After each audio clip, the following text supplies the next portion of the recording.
Bonjour, bienvenue à cette première de Dano. Pour l'occasion, nous débutons avec une entrevue de Laurent Cournoyer.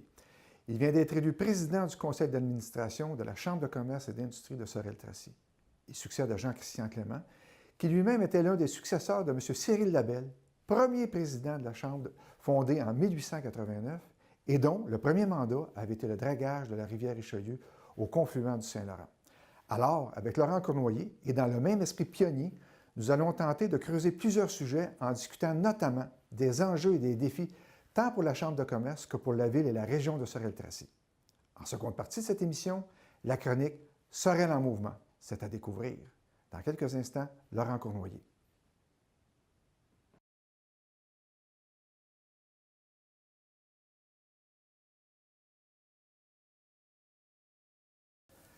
Laurent Cournoyer, nouveau président du conseil d'administration de la Chambre de commerce de Sorel-Tracy. Ça vous est venu comment, cette nomination-là, cette élection-là? Est-ce que ça faisait partie de votre plan de carrière ou c'est arrivé subitement? C'est arrivé subitement parce que depuis plusieurs années, depuis le début de mes entreprises, je suis membre de la Chambre de commerce et puis à chaque AGA, j'étais présent puis on me demandait de m'impliquer. Les jeunes enfants, le début des entreprises ne me permettaient pas de me libérer autant qu'aujourd'hui.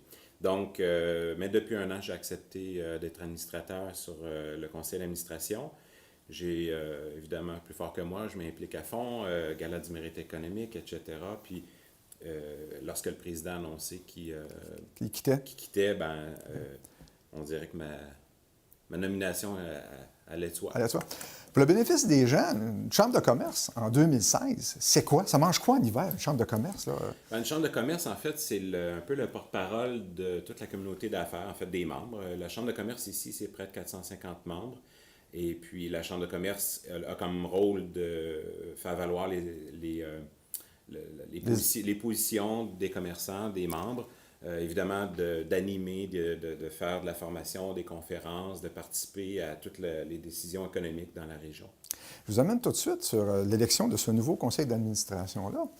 On est un peu surpris, je vous dirais, à la lecture là, des membres, de la composition générale, parce que ce qu'on lit sur le site Internet, puis je vous le lis sur le site Internet de la Chambre de commerce, c'est un réseau de gens d'affaires influents et diversifiés, et pourtant, quand on compte sur les 11 membres de votre Chambre de commerce, il y a 5 personnes qui sont, bon, disons-le, salariés ou qui viennent des institutions. C'est pas à la base des gens d'affaires. Comment vous expliquez ça, cette composition-là? C'est-à-dire, il y a 9 membres sur 11 qui sont des gens qui représentent des entreprises.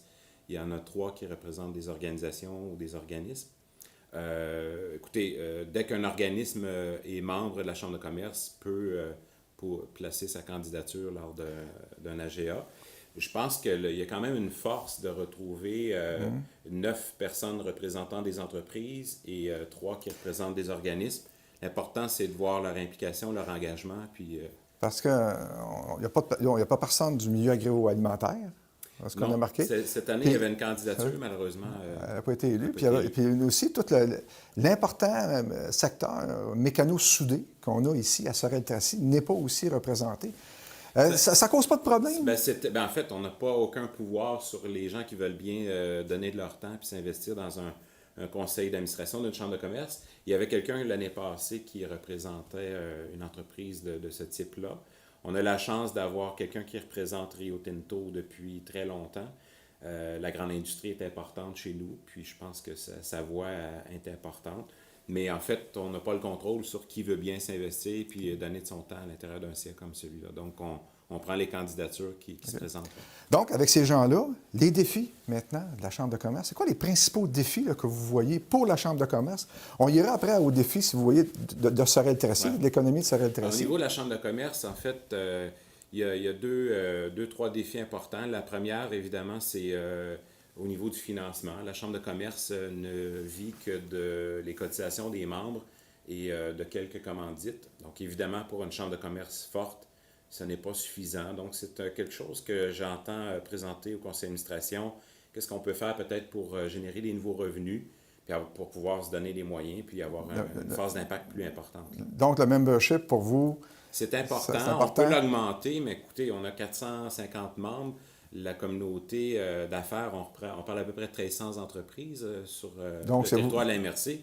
on n'est pas loin du tiers. Vous n'êtes pas loin du tiers. Donc, on peut pas imaginer d'atteindre 100% non plus. Et bon, à 100 quelques dollars la cotisation, c'est important, mais c'est quand même pas ça qui va doubler les revenus de la Chambre de commerce. Donc, pour moi, c'est une préoccupation. La Chambre de commerce est en santé financière, mais évidemment, c'est un budget qui est quand même modeste. Et si on veut une Chambre de commerce plus forte, avec une équipe plus grande, puis avoir plus d'impact, ben, il va falloir avoir plus de moyens financiers. Est-ce que vous avez l'intention aussi de prendre plus de place dans la communauté économique, notamment par des positions? On sait que récemment, vous avez pris position dans le cas du dossier de la poussière émise. Au centre-ville. La poussière au centre-ville. En fait, ça a commencé sous le règne de la présidence de Jean-Pierre Letarte et ensuite de Jean-Christian Clément. Puis en fait, l'arrivée de Marcel Robert, évidemment, un homme de politicien, pendant 5 ans, il a de plus en plus amené la Chambre à prendre position sur des dossiers. Je pense que c'est important. Et on va continuer dans la même veine. Mais est-ce que vous allez prendre position publiquement? On comprend que vous avez des relations d'affaires avec les politiciens. On l'a fait dans le dossier des poussières au centre-ville. Et d'ailleurs, on a une rencontre de planifier la semaine prochaine avec le directeur de l'entreprise. Notre rôle, c'est d'écouter les membres, de regarder c'est quoi leurs attentes, leurs positions, les faire valoir. Puis le conseil d'administration aussi va prendre position sur différents dossiers.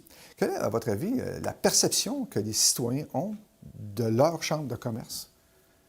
Bien, la population, en fait, on parle surtout des gens d'affaires. Je pense que la Chambre de commerce, qui va avoir bientôt 145 ans l'an prochain, est toujours le porte-parole de toute la communauté d'affaires. Actuellement, il y a un vent de renouveau. Depuis 1 an, un nouveau conseil d'administration rajeuni.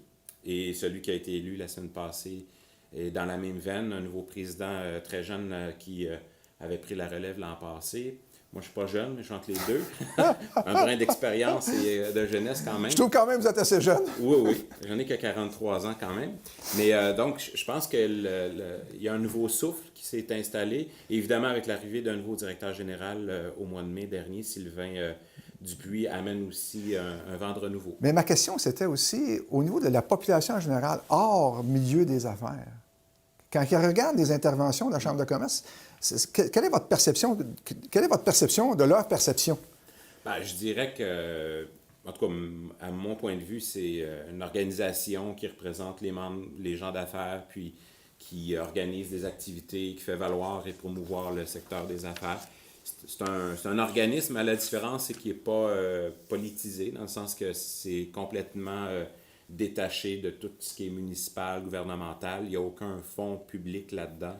Donc, ça a une certaine valeur, à mon avis, que ce soit la communauté qui s'est pris en main puis qui a créé sa chambre de commerce. Toutes les villes au Québec, à peu près, ont une chambre de commerce.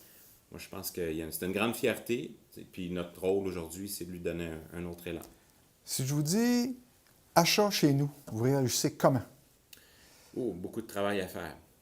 On a une réalité, on parle parfois du centre-ville. Écoutez, le commerce de détail vit des transformations majeures. Ça, c'est clair. J'ai une entreprise qui me permet d'avoir des succursales dans différentes villes au Québec. Alors, j'ai le pouls assez quotidien de ce qui se passe dans le milieu du commerce de détail par ma clientèle. Et ce qu'on vit ici, c'est pas propre à ici. Il y a des difficultés partout. Par contre, ici, ils sont peut-être amplifiés par une économie qui va pas bien présentement, un climat qui est pas très bon non plus. Mais évidemment, il y a toujours la concurrence de la Rive-Sud qui est très, très forte.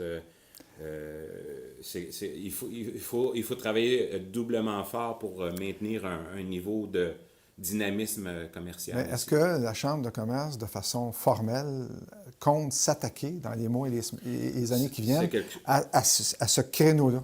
Ben, en fait, ce que je trouve déplorable, c'est que depuis quelques années, tout ce qui est effort de promotion d'achat local, on va le dire comme ça, a été mis sur la glace pour différentes raisons. Alors, c'est quelque chose que je veux ramener à l'avant-plan. Il y a des façons, sans que ce soit moralisatrice. Je pense qu'il y a des façons de valoriser le milieu du commerce de détail. Nous, on le fait à l'intérieur de mes entreprises, mais je pense que la Chambre de commerce peut faire un pas important là-dedans. Et j'espère que le prochain conseil d'administration, le conseil d'administration actuel, va me suivre là-dedans. Je pense qu'il faut pousser ça. Le commerce de détail est un secteur très important de l'économie locale. Et actuellement, c'est un secteur qui est en difficulté. Vous avez mentionné il y a quelques instants du climat. Vous avez parlé du climat d'affaires. Oui. Vous avez, si je me souviens bien, vous avez dit que le climat n'était pas très bon. Pouvez-vous élaborer sur ce sujet-là? Ben, en fait, le climat économique n'est pas nécessairement bon au Québec tout court. Là, puis peut-être, On a un problème Ouais. de conjoncture. Exactement. Dans la région, évidemment, il y a eu le ralentissement chez Rio Tinto, Fer et Titane, la mauvaise nouvelle du côté de GE. Et je pense que c'est pas des choses qui amènent la confiance puis qui amènent les commerçants à investir. On est tous un peu en attente comment ça va débouler tout ça. Je pense que le milieu doit se prendre en main puis mettre de l'avant des initiatives qui vont amener un climat plus serein, plus favorable pour le commerce. Donc, si on va au niveau des défis pour l'économie locale, l'économie de la région de Sorel-Tracy, ce que je comprends, c'est qu'un premier défi, c'est de se prendre en main. Oui. Et peut-être de devenir moins indépendant, ce que vous nous dites, de la grande industrie. Est-ce que je me trompe en disant ça? On a besoin de la grande industrie. On a besoin que les PME diversifient leurs activités. On a besoin que les commerces de détail reprennent le dessus. Donc, il faut attaquer sur tous les fronts. Il faut arrêter de voir que c'est la responsabilité du politique ou de l'un ou de l'autre. Chacun doit faire ses efforts. La diversification économique est importante. C'est indéniable.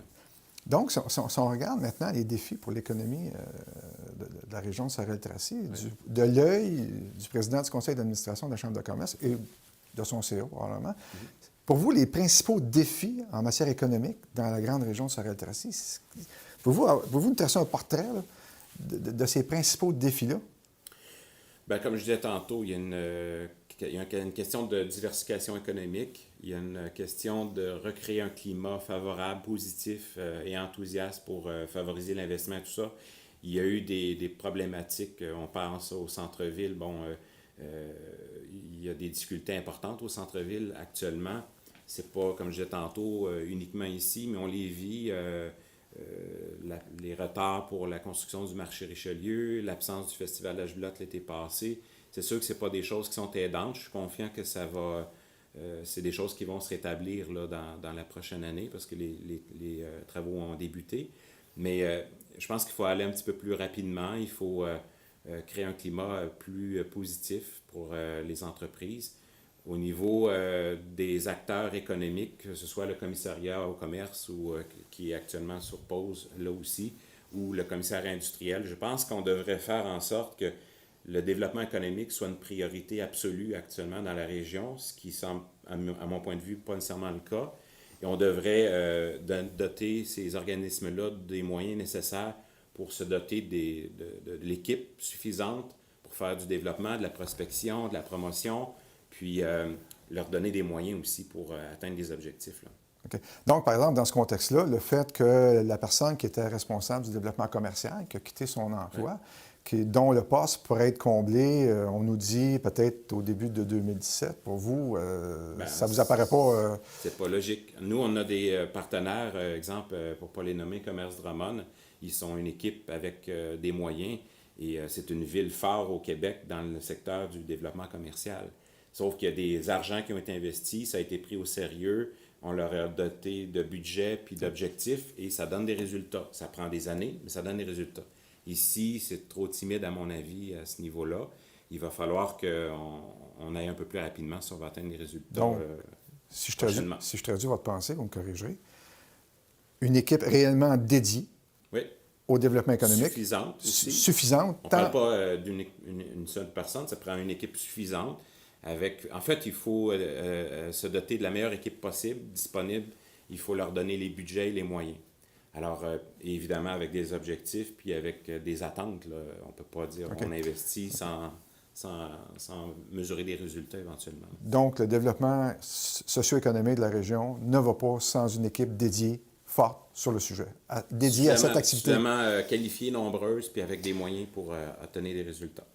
Si je vous parle, on a lu récemment, cette semaine dans les journaux, Devimco va investir des sommes énormes, encore une fois, à l'intersection de la 10 et de la 30, dans un immense projet d'1,2 milliard sur 10 ans.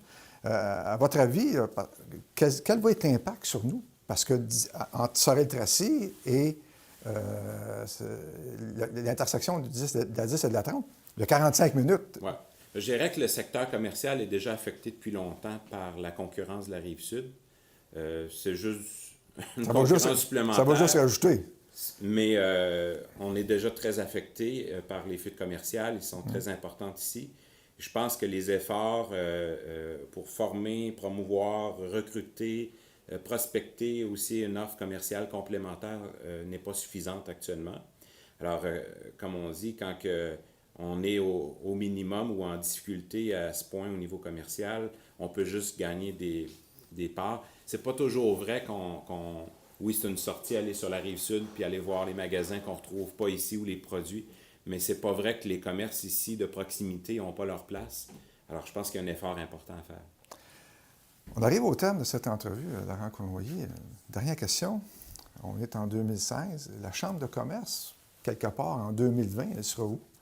Comment vous voyez votre rôle dans les semaines et dans les mois qui viennent? Évidemment, en 2020, je ne serai plus là, mais au niveau de l'organisation. C'était pas l'objet de la question. En tout cas, au niveau de la présidence, je souhaite qu'elle la relève.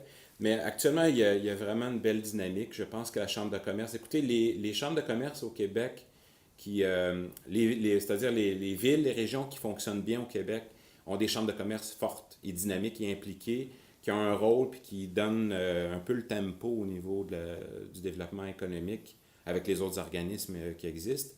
Et actuellement, je pense que ça, c'est un peu l'élan qu'on tente de donner présentement là, au niveau de la Chambre de commerce. Alors, je souhaite une Chambre de commerce plus forte. Ben, elle est dynamique, mais plus forte, avec plus de moyens, une plus grande équipe, puis avec des objectifs au-delà de ce qu'on connaît actuellement du rôle de la Chambre de commerce, qui parfois, par faute de moyens, est plutôt organisateur d'événements ou d'activités pour les membres. C'est important, les activités, les formations, les conférences et tout ça. Je pense que la Chambre de commerce peut aller encore beaucoup plus loin, mais pour y arriver, ça prend des moyens. Donc, si je comprends bien, si je résume l'ensemble de notre conversation, confiance et mouvement. Oui, puis aller dans l'action. Confiance et mouvement et action. L'action et le mouvement étant, disons, des quasi-synonymes dans le contexte. Exact. Mais je suis très confiant. Avec l'équipe actuelle, écoutez, on est 11 personnes sur un conseil d'administration, des gens qui, à mon avis, veulent s'investir. Je pense qu'on va passer une belle période là, avec la prochaine année pour la Chambre de commerce. Écoutez, je vous remercie, c'était très intéressant. On aura sûrement l'occasion. Effectivement, on aura sûrement l'occasion de se reprendre. Parce qu'on parle de mouvement. Alors, au retour, la chronique Sorel en mouvement.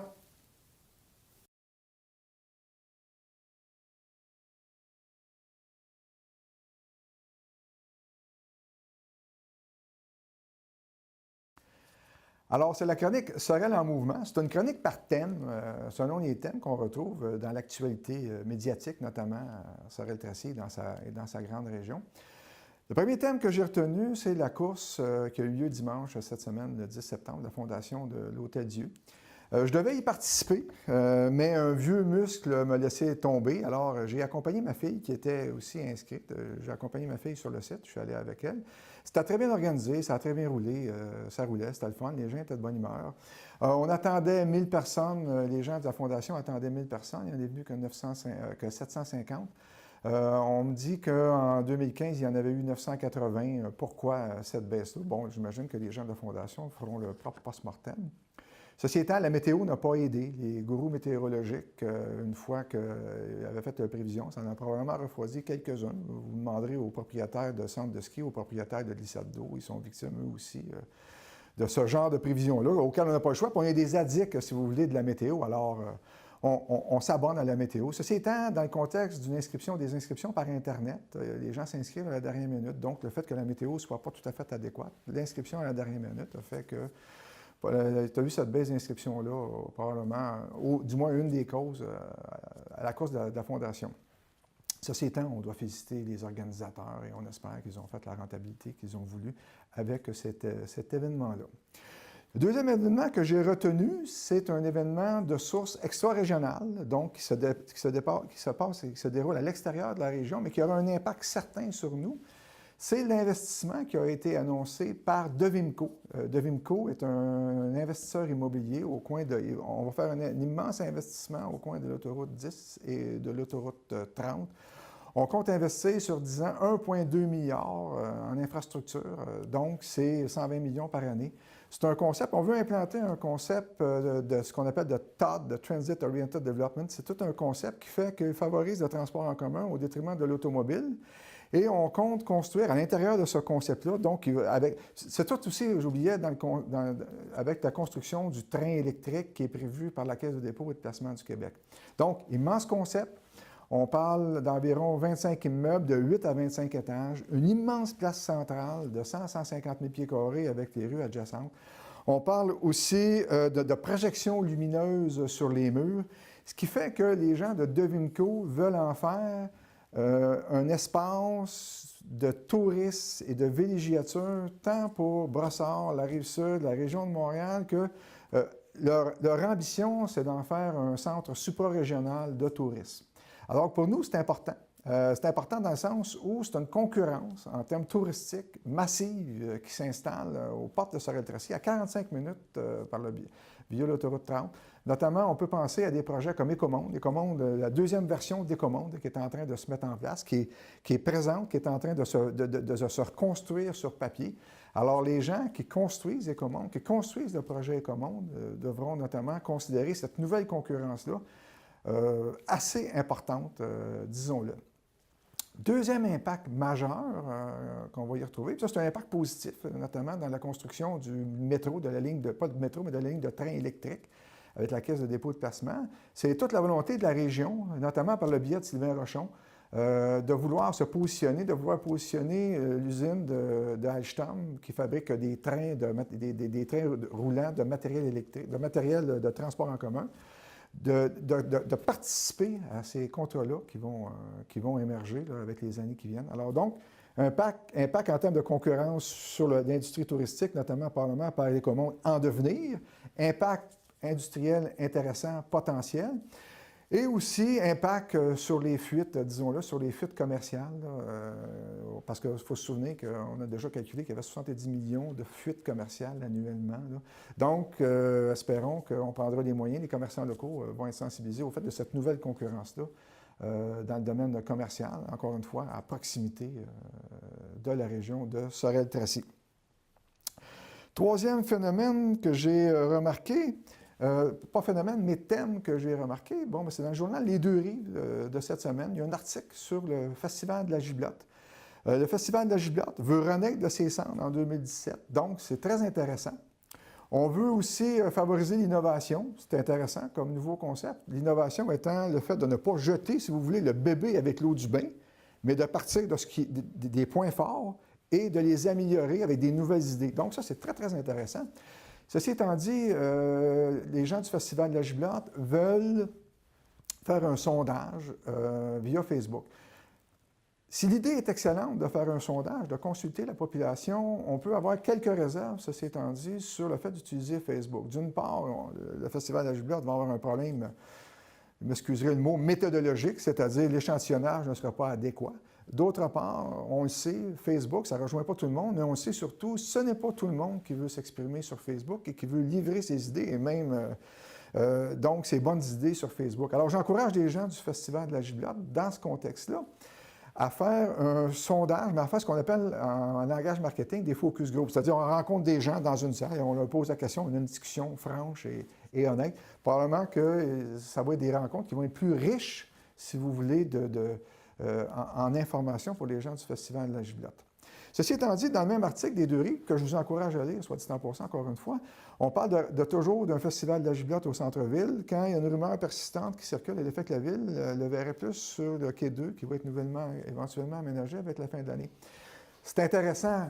Personnellement, le Festival de la Giblotte, c'est comme un naturel dans le centre-ville, avec ses terrasses, avec ses rues, avec son animation, avec le carré royal. Il me semble que c'est un naturel. Alors, je verrais peut-être ça, personnellement, là, c'est tout à fait personnel. C'est comme si je participais à un focus group, finalement.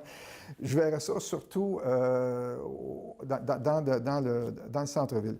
Ceci étant dit, on ne peut que souscrire dans cet article-là au propos du maire Péloquin, dans lequel M. Péloquin dit « Oui, on est prêt à aider le Festival de la Giblotte, mais pas à n'importe quel prix. » Alors, comme tout le monde, je pense que la régularisation de la situation financière du Festival de la Giblotte est une condition sine qua non, c'est une condition importante, c'est une condition obligatoire pour la suite des choses. Là où j'ai tiqué un petit peu, si vous voulez, sur l'article, c'est quand on demande au Festival de la Gibelette de faire un plan d'affaires solide. Oui, on souscrit à l'idée de faire un plan d'affaires solide, mais d'un autre côté, je pense à Ecomonde, auquel on vient de parler, auquel on ne demande pas de faire un plan d'affaires solide. En tout cas, le plan d'affaires en question, sur l'Ecomonde Nouvelle Mouture, à ma connaissance, n'existe pas. Alors, dans ce sens-là, il serait intéressant, en termes de rigueur, en termes de gouvernance, d'avoir les mêmes exigences pour tous les organismes auxquels la Ville va contribuer.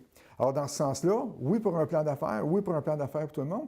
Et si on fait peut-être un petit bout sur les commandes, je pense que considérant l'avenue de Devimco, il est fort important de revisiter ce plan d'affaires-là, s'il existe, de revisiter l'étude de marché pour s'assurer que le concept va être concurrentiel avec l'immense projet que Devimco semble vouloir développer. J'ai aussi assisté au conseil municipal. J'ai retenu 3 choses essentiellement. Bon, premièrement, dans le contexte de l'aménagement des terrains du château des gouverneurs, excellente idée. La Ville va demander une subvention aux gens qui sont responsables de la stratégie maritime dans le contexte du tourisme, parce qu'il y a un volet touristique à la stratégie maritime. Alors, dans ce contexte-là, la Ville s'engage à mettre de ses propres fonds, 20 de ses propres fonds, compte tenu de la nature de la subvention, pour aménager les terrains du château des gouverneurs. C'est une belle porte d'entrée à la ville de Sorel-Tracy. Puis c'est un beau site aussi, c'est sur le bord de l'eau. Alors, donc, c'est très, très intéressant à ce niveau-là. J'encourage tout le monde à poursuivre dans ce sens-là. L'autre point que j'ai retenu, c'est l'héliport. La Ville va investir 576 000 dans le bâtiment de l'héliport sur les terrains du quai 2, je m'excuse. C'est intéressant. Dans le sens suivant, c'est que là, la Ville va prendre l'héliport, va faire avec ce 576 000 $-là, va, si vous voulez, ramener, en termes architecturaux, on va faire ce qu'on appelle un base, ça c'est les mots du maire Péloquin, on va faire un base building, c'est-à-dire on va amener un bâtiment conforme aux exigences qu'on va transmettre au promoteur, on va transférer au promoteur qui s'appelle M. Pascalin Renaud Charbonneau, qui incidemment est le fils de Madame, de la très grande chanteuse Ginette Renaud, qui, lui, compte investir dans un restaurant 377 000 $, disons, selon les mots qui ont été dits au conseil municipal. Et pour ceux que ça intrigue, c'est un loyer de 5 ans.